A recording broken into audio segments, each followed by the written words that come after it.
जय श्री राधे। कार्तिक मास महात्म का चौथा अध्याय। नारद जी बोले, ऐसा कहकर भगवान विष्णु ने मछली का रूप धारण किया। विंध्याचल पर्वत पर तप कर रहे महर्षि कश्यप की अंजलि के जल में जा पहुँचे।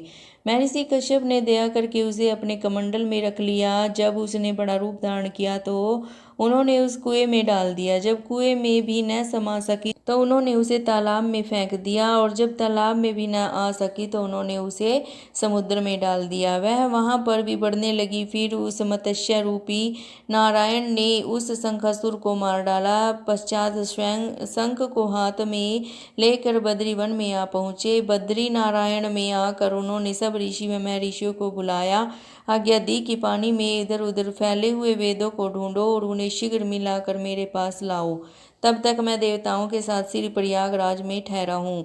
इसके बाद सब ऋषि महर्षियों ने इन सब बीजों वेद मंत्रों को ढूंढ निकाला। उन वेदों में से जो जो भाग जिस जिस ऋषि को मिला वह उसी का हो गया। उस भाग से उस दिन से वह ही ऋषि कहलाए। सब वेदों को लेकर ऋषि महर्षि प्रयागराज में आए और उन्होंने वे सब भगवान विष्णु व ब्रह्मा जी को समर्पित कर दिए। ब्रह्मा जी वेदों को पाकर बड़े प्रसन्न हुए।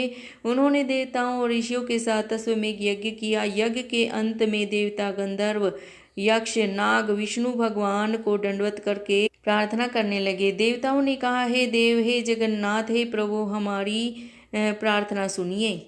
हम लोगों के हर्ष का समय है, इसीलिए आप हमें वरदान दीजिए। नष्ट हुए वेद पुण्य श्री ब्रह्मा जी को प्राप्त हो गए हैं। हे लक्ष्मीपते, आपकी अनुकंपा से हम देवताओं को यक्ष का भाग भी मिला है। यह स्थान आपके प्रसाद से आज पृथ्वी भर में सर्व प्रदान पुण्य को बढ़ाने वाला, मुक्ति तथा भक्ति को प्रदान करने वाला हो।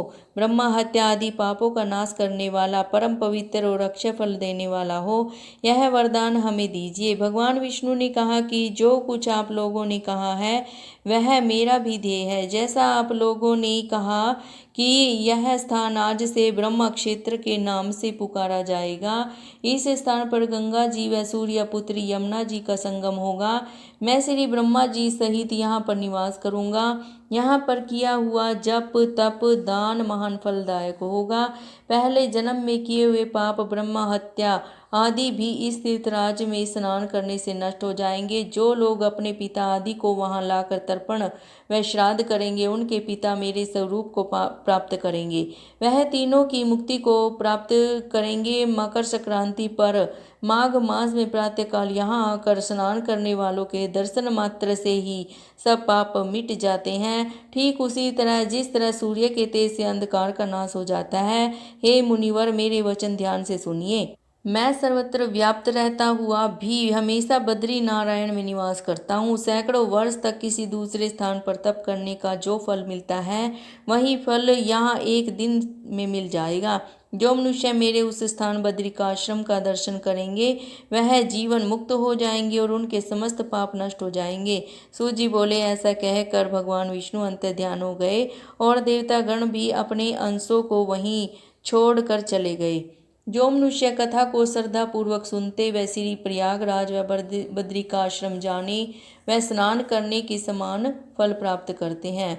बोलो जय श्री राधे, जय श्री कृष्ण।